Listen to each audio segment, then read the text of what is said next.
The available wireless charging feature in your Genesis works with Qi-enabled mobile phones. Check with the manufacturer of your phone to see if it is Qi-enabled. To ensure that the wireless charging system feature is enabled on your vehicle, go to Setup, then Vehicle, then Convenience, then Wireless Charging System. Check the box to turn on wireless charging. Next, find the charging pad in your vehicle.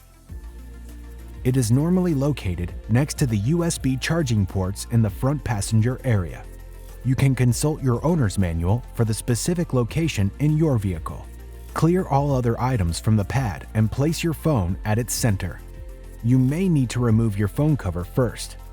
Also, if you have a magnet on your phone or phone case, this will need to be removed as well.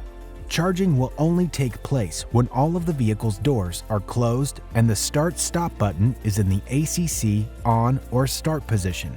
When the phone is charging, the pad's indicator light will be orange. You can also track the state of charge on the touchscreen. When complete, the indicator light will turn blue. Then you can remove your phone or wait to pick it up when you leave your vehicle. You may notice that your phone feels warm after charging. This is normal and not a cause for concern. If you are using the available digital key function in your Genesis, the wireless charging system may stop temporarily when the digital key is being used. This is normal. And of course, don't forget to remove your phone when you leave your vehicle. For more helpful information on your Genesis, be sure to explore the how-to guides on the Genesis USA YouTube channel, as well as consult My Genesis.